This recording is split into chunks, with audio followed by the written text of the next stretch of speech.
our children are watching us.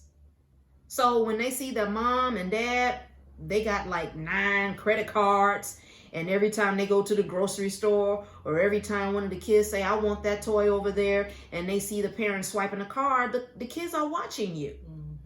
So they seem to think, okay, well, if mommy and daddy been swiping cards all these years, what's wrong with me swiping mine? Wow. This is the problem that we have. Yeah.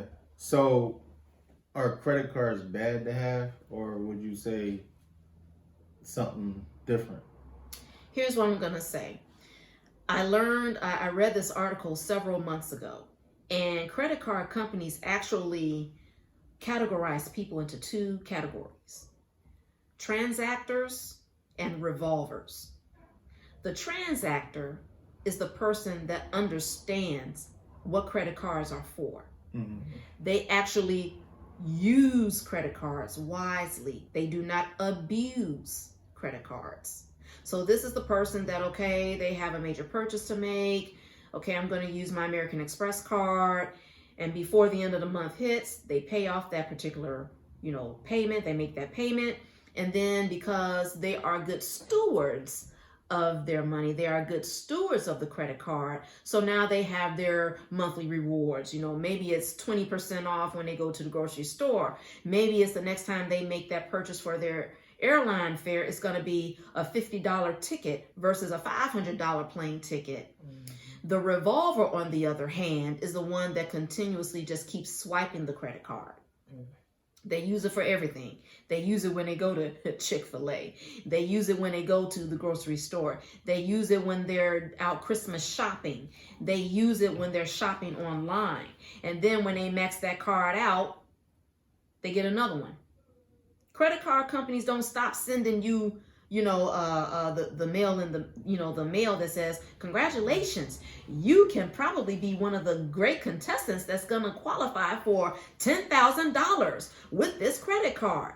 And then somebody that's used to being the revolver, they end up taking another credit card and they max that one out.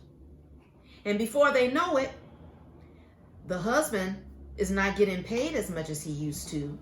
He used to get paid $80,000, and then there was a shrinkage in the budget, and now they can only afford to pay him $70,000. But you got all these credit card debts because you don't understand how to use the credit card. What you do know how to do is abuse it. And what we also don't understand is there's a ridiculous credit card interest rate. Okay, that's the other part too. We don't understand the meaning of interest rates and how that actually affects our credit.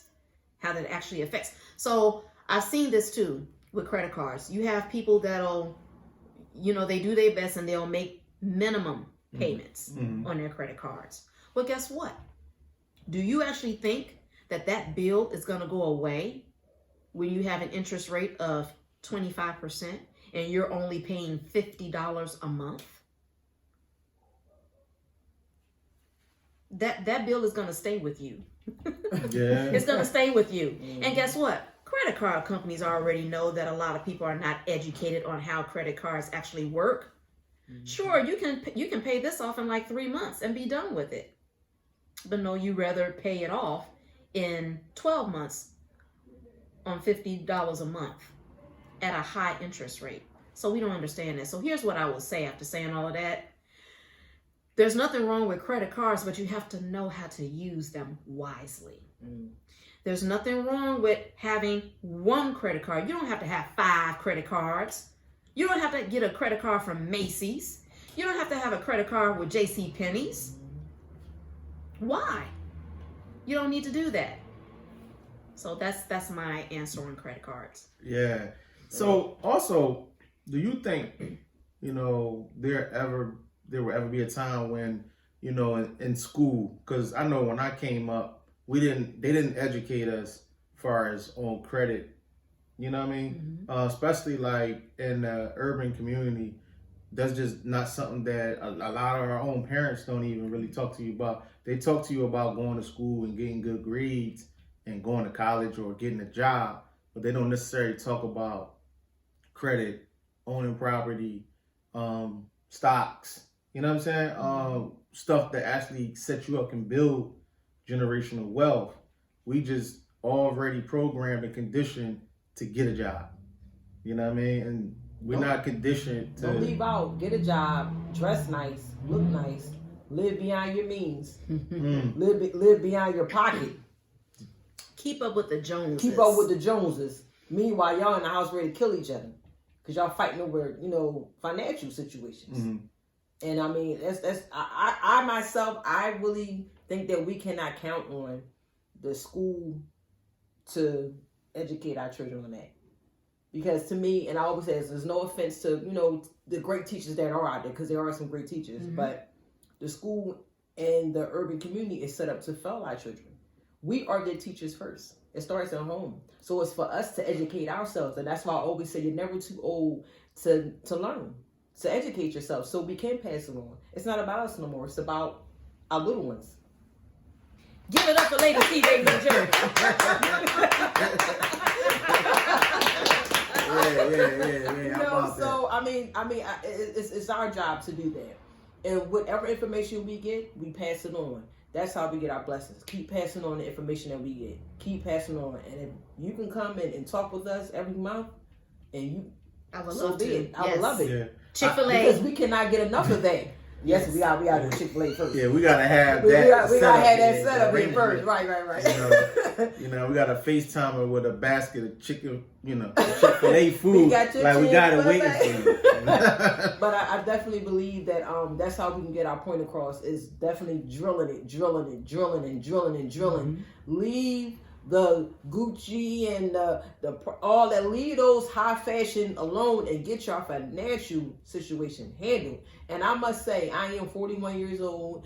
I am starting late, but it's never too late. Nope, never too Never late. too late. And I have a 5-year plan as well. Okay. I have a 5-year plan. Okay. My daughter's graduating next year, and I don't want her to go through my ignorant way of thinking.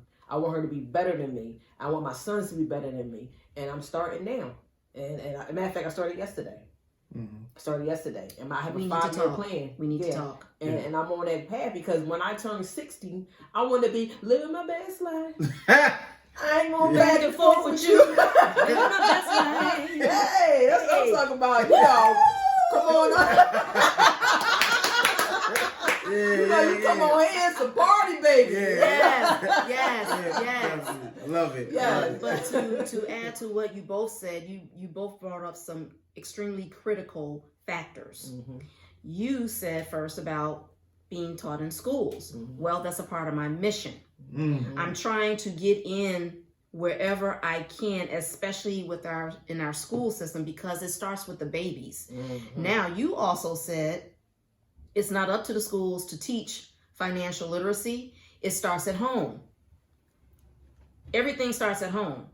And you're absolutely right. But I would tell you, I had an awesome conversation. Let me back it up a little bit. So I was in South Carolina last week. And South Carolina is one of those states that does not have financial literacy taught. It's not a part of their school curriculum. I think right now there's probably maybe 5 states that actually have a financial literacy program in their schools. How many states we got? Okay, just 5. Wow. Yeah, it's crazy. Wow. So kudos to the 5 states that's actually doing that. Now, what I will say is, in regards to the school system, our children. So, yeah, that should be taught at home. But the problem is, the people at home don't know nothing. Right. Right. They're only going off of what their mother and their mother's mother have been doing. It's a cycle. Yeah. Can I ask you a quick Yes, question? it's a Not to cycle. cut you No, off. that's okay. For the 5 states, right? That's only, I bet you it's less crime, it's less angry people, they're more happy because they're financially stable. I'm telling you. And look, so, and going back to South Carolina, so there was an article that I Googled, and it was actually a thesis paper, and it was entitled Financial Literacy in South Carolina. And believe it or not, I actually got in touch with one of the authors of the thesis paper. We actually had a nice conversation a couple of days ago. And the paper started off by him saying that financial instability leads to family instability.